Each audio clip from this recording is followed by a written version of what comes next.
I believe, if I hadn't left South Carolina, if I stayed in the same place forever, I wouldn't be as confident as I would be. I would have been motivated for sure to write these two books ever. A talk between two or more people in which news and ideas are exchanged. Conversations have the power to inspire, teach, and uplift. Here, we are all about inspiring you to follow your dreams, use your gift, and walk in your purpose. I'm your host, Opiyemi Ifefore, and this is Conversations with Opie. Welcome to the show. My guest today is Phil, author of The Black Traveler's Guide to Daegu, South Korea. Welcome to the show. Thank you for having me. Hello there. So tell us a little bit about yourself for people that don't know where you are right now and what you do.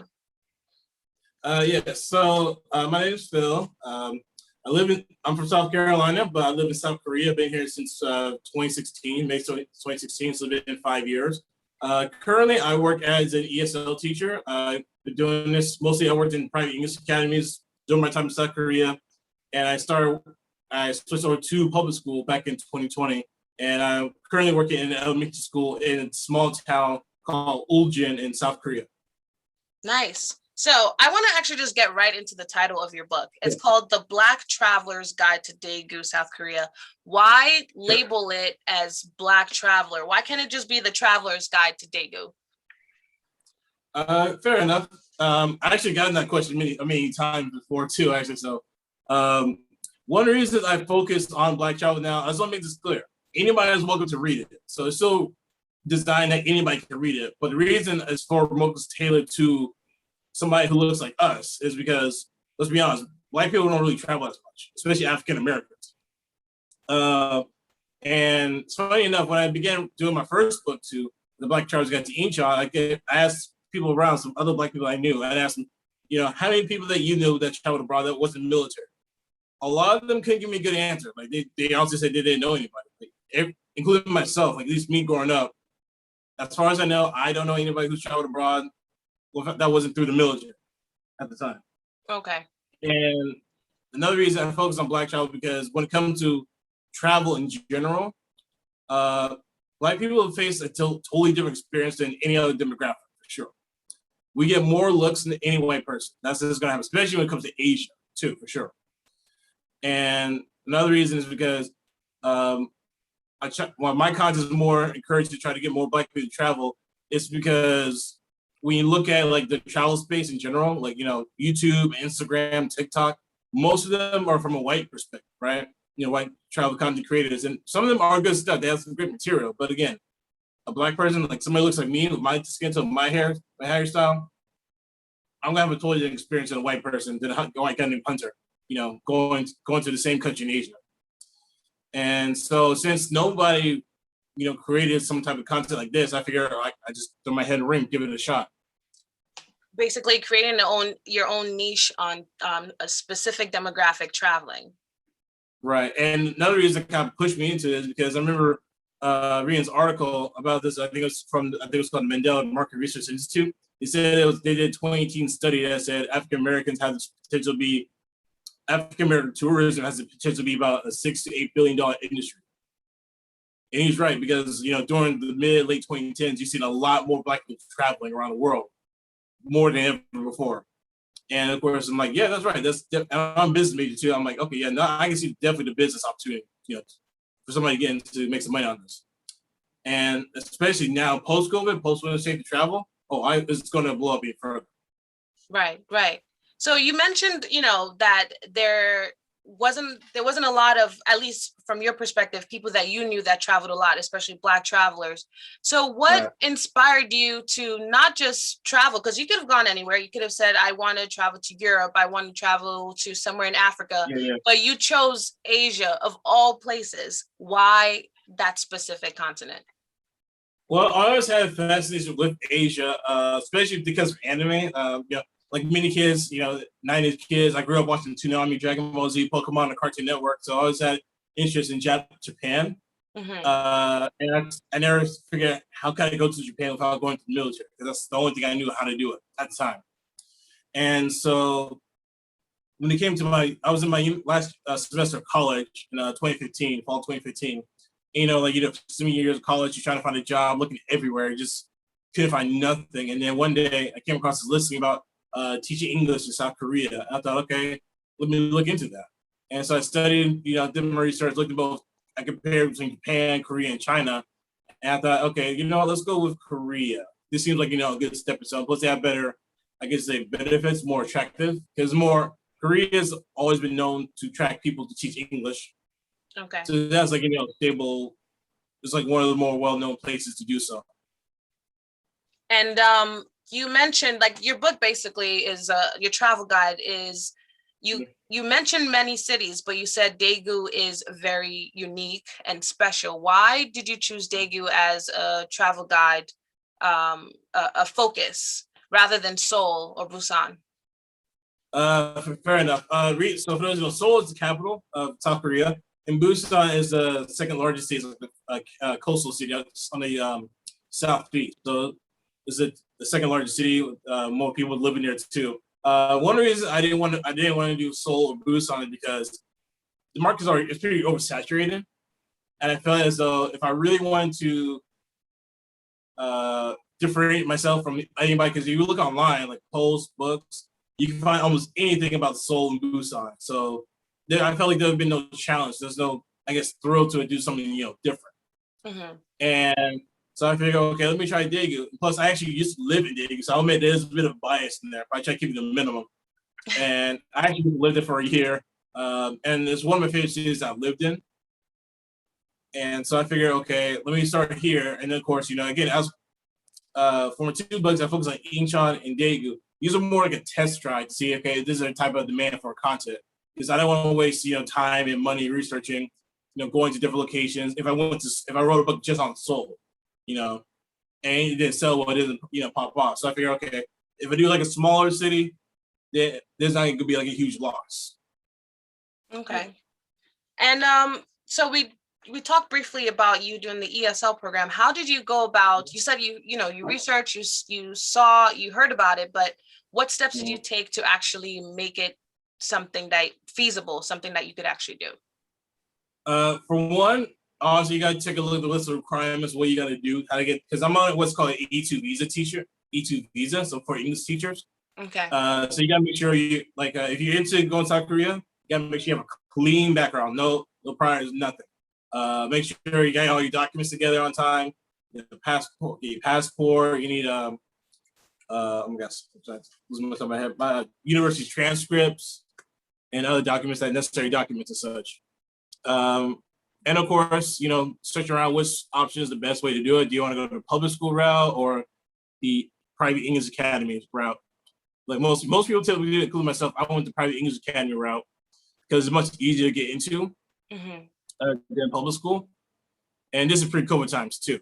So I went that route. I've been doing that, and then eventually I said, okay, I'm tired of the private school route. I want to try to go public school. So I've been trying to do that, but over the years, it's never made the cut. So I figured, okay, I'll just go to try to get more experience, and then switch over to public school, which I managed to do.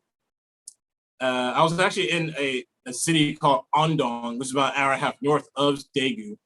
And I was working at Hagwon, and one day I realized, okay, I'm not happy here. I'm gonna go somewhere else. And I looked around and I found this public school option I have in Incheon, which I was excited to do. I'm like, okay, I'll send my resume in, did the interview and got hired. And I was happy for it because, like, okay, I got a new job in the city. What can go possibly wrong in January 2020? And of course, a few weeks later, everything wrong. So you mentioned this word, you said Hagwon. Can you tell me more? What exactly does that mean? So Hagwons are like private school English academies. So they're for-profit, think like a Sylvan Learning Center, basically. Okay. So they're for-profit for most. So that's why people need to realize they're all about business. They don't care. Most of them really just don't care if a student learns English. Like, as long as the parents sign them up and keep them there, basically, and get the money to keep flowing. So for a lot of people, including myself, it's usually the easiest way to get into Korea because there's so many options, there's so many Hagwons. They're either you get your franchises or your local mom and pop shops, depending on what city, where you sign up, where you apply for, of course. So there are plenty of jobs there, and this I'm talking in terms of pre-COVID. And so, and of course, if you And if you found a terrible job, you're tired of it, you can just always quit your job and find somewhere else. No problem. How did you like manage to, because again, from what I read, you're 6'7", right? So you're 6'7" Black man in South Korea. And I just feel like, I mean, even in America, 6'7", you stand out. So how do you manage to fit in a place where you definitely stand out? I think one thing to note is, especially when you're living abroad, especially coming from one country to live to another, you just gotta accept the fact that you will always be an outsider. Like, no matter, it doesn't matter if you're fluent in the language, you understand the culture, you follow the norms and everything. You can speak fluent Korean, the fluent language. You could just fit in just like as any regular local, right? But you just gotta accept to admit that, listen, doesn't matter who you are, your skin tone is, you'll never be accepted. Just doesn't matter. And so that helps a lot too. And also just the fact that I always keep reminding myself that, yes, I'm a tall, dark-skinned Black man. These are things that most people in Asia never seen in person. Outside of the major cities, right? Especially in the countryside where I live, like, I'm a rarity. Like, I'm a unicorn, because this is not something you see every day. Like, most times, most Asians, East Asian particularly, South Asia, they don't really get a chance to see Black people. If they do, it's always through the media, like TV, movies, hip hop shows, rappers, rap videos, and such. I know you mentioned in the travel guide that there was some instances where a child or something would see like you in a group or something, and then just like say, "Oh, Black man," or African or something like that. Has that affected even your job opportunities? Just you being different? Actually, yeah. So, I mean, it's not a real big secret here in Korea anyway. Everybody knows this. When it comes to job hunts, there's always going to be a preference for a white person, especially if a white person from America or Canada. And there's definitely a huge bigger preference if you're a white girl from America or Canada. So, and it's no secret that, Black teachers, even if you got the same qualifications or more, you're most likely not gonna get hired. Because there's some, especially when it comes to like Hagwons, and maybe sometimes public schools not so bad about it. It's just that, because in Hagwons, private English academies, they're a business. So of course, if a student goes home to mom and dad and say, "Mom, Dad, look, I got a new teacher. She's Black," some parents are just gonna lose their mind, thinking like, "Wait, a Black person speaks English? Right. That's not right. White people speak English." So, and plus, true story. Back in 2019, when I was job searching, I had a recruiter was telling me one day, like, he was having a hard time placing me because some of the places that I probably would have qualified for the position, they said straight up, just didn't want to hire a Black teacher. Now, I wasn't hurt by it, but I was like, okay, at least you're honest about it. Like, you're not trying to sugarcoat it. So it didn't really hurt me as much just because I was surprised. So it's possible to find a job as a non-white person, but just don't be surprised if you don't hear anything for a while.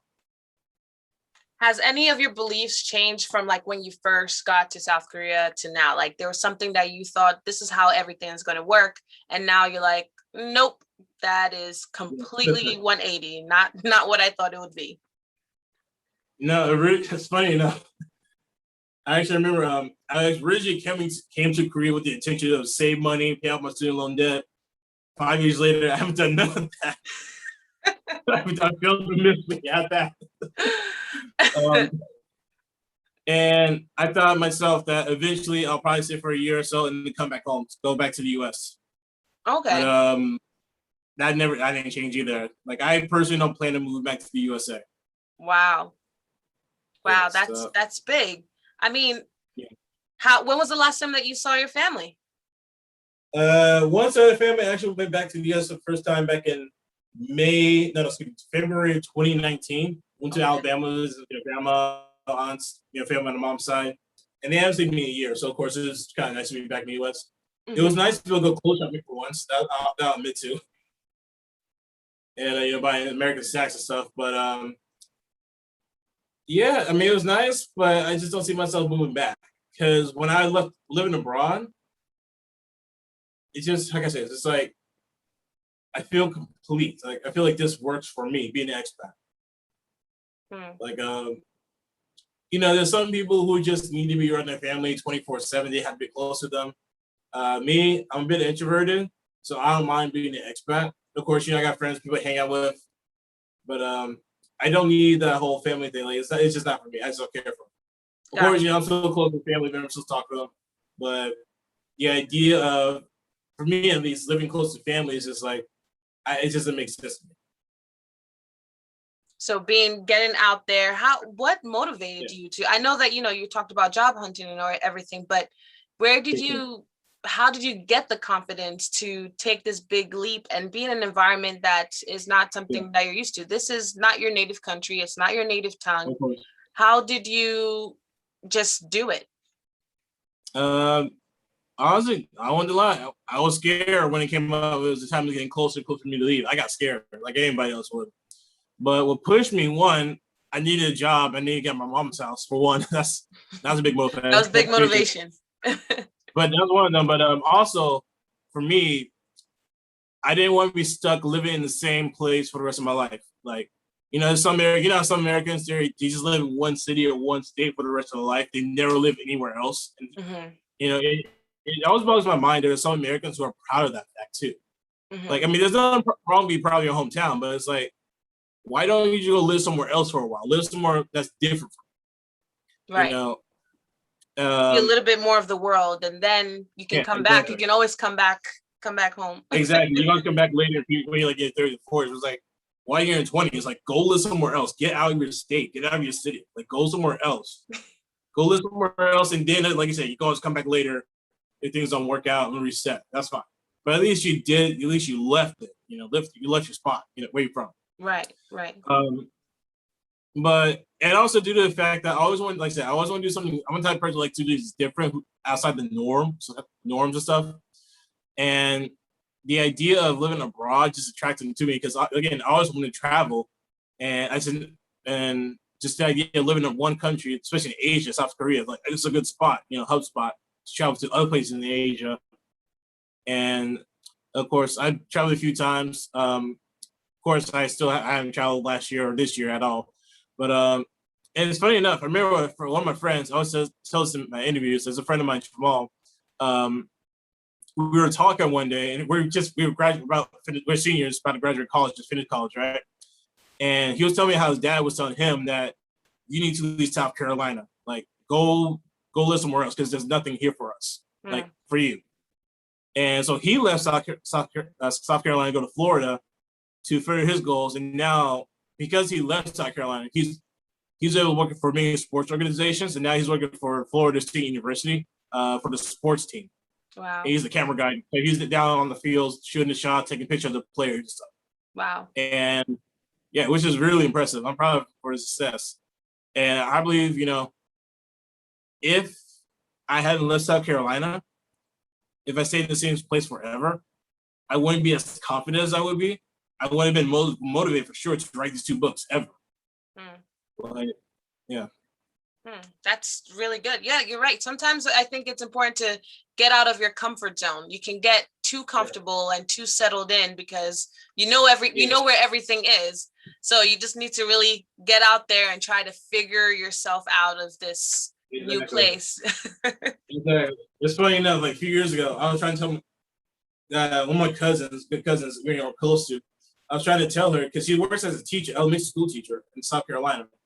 And she was complaining about how much, pay and stuff. I'm like, why don't you leave South Carolina? Go teach abroad. You got the license, you got the experience. Why not go teach abroad? Like, I don't want to leave South Carolina. I don't want to go away from my family. And it's funny enough, her mom, my aunt, we were talking about that, and she's like, I wish you could leave too. But I mean, it is a bummer though. Like, I get it. Sometimes the money's not there. I totally understand. Sometimes things happen where you're able to do that. But I do encourage at least any young person listen to this. Like, when you finish high school or about to finish college, go somewhere else. Like, just leave. And do something else. Do something different. Yeah, exactly. Because when you leave your comfort zone, like, you become more educated, and I believe you become more independent. You become more stronger as a person than you ever been if you stay in the same city, if you stay in the same place forever. Because most people, I don't think, to me at least, I don't think people who stay in the same place, they're not as strong as they could have been if they left. Mm-hmm. So you mentioned that confidence is one of the things you've definitely gained from moving out of your hometown, moving away from your comfort zone into this new place. What else have you learned or gained from your experience abroad? The important skill that every Black man needs to learn: how to cut your own hair. Because one day I did the math, the calculations, and I saw that if I want to get a barbershop to nearest city, one of the biggest cities, I think it was like Daegu or Busan, it would have taken me at least 2 or 3 hours on the bus on the Saturday, on the basically the Korean Greyhound, to go get a haircut, plus the subway, possible taxi, and then sitting in the chair waiting for like 1-2 hours. I'm like, nah, I'm not doing all that. I'm not doing all that. Yeah, I mean, 3 hours for a haircut, that's a whole day. You got to plan out your whole day for something like that. But it's not worth it. It's just not worth it. So that was it. It showed me that I guess the world is not both big and small at the same time. It showed me that living abroad, like I can literally go anywhere I want to. I don't have to stay in one place forever. Right. Eventually, my time in Korea will eventually come to an end. I'll go somewhere else to work somewhere else. But it's like now it's like I had a taste for it. It's like, why do I need to go back? Like I can keep going. And it also showed me that it's okay to have a different lifestyle than others. Right. And not everybody's meant to, do the 9 to 5, get a house, wife, kids, and a dog, all that jazz, picket fits. Not everybody's built for that. I'm sure not built for that. Right. Your life is your own. So you can create the path that you want it to go. It doesn't have to be someone else's path. So exactly. Yeah. Especially when I left last year too, especially in that 2020. Well, yeah, I think that definitely opened everyone's eyes to new ways to live life than they're used to. Yeah. So let's get back into your travel guide. One of the things that I love about it is that it speaks not just from your personal experience, but you also add viewpoints of other Black travelers within South Korea. One of the things that a few people did mention was the fried chicken and beer festival. Tell me more about that. And like, I think you said you've been to one before. Tell me about that experience. Because all I could think about when I read that was like Ludacris. And I was like, dude, right. I wish I was eating some right now. No, so for those who know, so South Korea has a massive obsession with fried chicken. Like I would say the stereotype would be going from Black people to South Koreans. Yeah, like literally, like no matter where you go in Korea, whether it be a large capital of Seoul to the countryside, you will find a fried chicken place anywhere, everywhere in South Korea, both franchises and mom and pop places. And I guess I love it so much is like they decided, hey, why not make a festival out of it? And so they started one back in 2014. So it's like a week-long music festival. So you'll be able to try street food vendors, traditional Korean dishes, and also a bunch of fried chicken restaurants and some Korean beers. So of course it's massive. I went back in 2019. I guess I think it was like most of the week it was canceled because of bad weather due to the monsoon season at the time. Okay. And I went on the last day. It was on a Sunday. It was packed. It was in the park too. People packed, having a good time, eating, drinking, having a good time and stuff. And of course, after that festival in 2019, I was excited for the next one in 2020. But of course, you know why that didn't happen. Do you think one is going to happen this year? Oh no, definitely not. Because usually it happens in July. Normally happens in July. Okay. And of course, it should be usually around this time, right? Usually around this week or next following week. But of course, that's not happening, which is a real bummer. And now we're for fried chicken. Right. I would have just gotten my plane ticket and head on over there just for the festival. Oh yeah, you definitely loved it for sure. It's definitely worth it. What other festivals, like what's another one that you enjoy or that you like to go to? Another one, it's not in the book, it's in a different city. It's called it's a Lantern Festival. Okay. So there's many lantern festivals around the country, South Korea, just depending on the city and the time. But I think the more famous one that I've been to myself was the city in Jinju. They have lantern festival that's also like along the riverbed in the city. So just imagine walking around at nighttime, seeing a bunch of lantern type ceramics of famous cartoon characters, or just Korean architecture and stuff like that. And of course, this is a great time. People taking pictures, seeing the beautiful lights, and also eating lots and lots of food. That's all I want. I think food is a very important part of these festivals. Good food. Oh yeah, very. It's like, how can you enjoy a good festival and not good food? And not have good food. You're right. So, for someone who's never been to South Korea before, where would you say that they have to, without a doubt, go to? Like, that's the number one place that you would recommend. Either Daegu or Busan. Skip Seoul. Skip Seoul. Skip Seoul. Because for one, Busan has the beach for sure. So okay. Plenty of beaches there. I also recommend the city Incheon too. I wrote a book about that. So just plug. But it also has famous Chinatown too in there too as well. There's so many places in Korea you can go to. But I mean, there's nothing wrong with the capital, but I do believe if you want a more Korean experience, you got to get away from Seoul. Okay. Because it's so foreign, I guess so westernized, like so foreign friendly. Gotcha. That you're not really gonna get a true Korean experience like you would if say you went to Daegu, where it's like it's easy to go through, less expensive for sure. So that lodging, food costs, and also they have a smaller metro lines. Like Daegu has like 3 lines, metro lines. Busan has 7, I think, and Seoul has like 20. Yeah.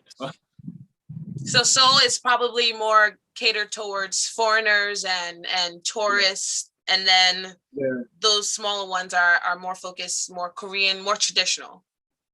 Yeah, I mean there are also tourist areas in the cities though, but again, like when it's not in your, I guess it's not in your face about it, like as you would be in Seoul. Mm-hmm. So I definitely recommend them. Did you learn a little bit of Korean before you headed to teaching? No, I didn't. No. No, I didn't. I mean, I picked some words up here or there from work and the job, but I'm not fluent in the language right now.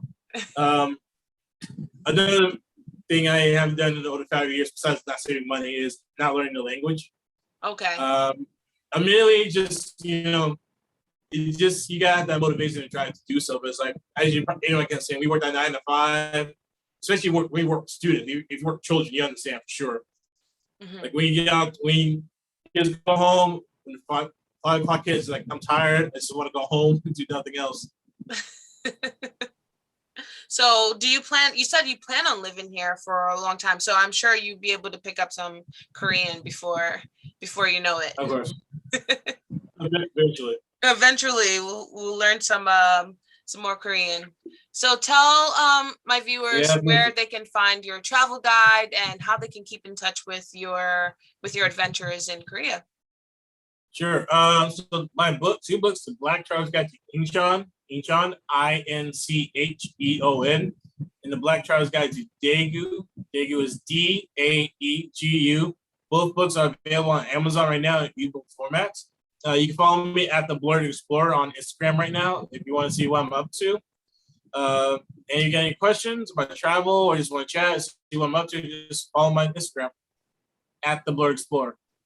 Thank you so much. I really enjoyed your travel guide, and I think it definitely would be helpful for those who have even already been to South Korea but don't know much more about the details. You really put a lot of details into a travel guide. So thank you so much for coming on the show today and talking about your experience as well. I appreciate it.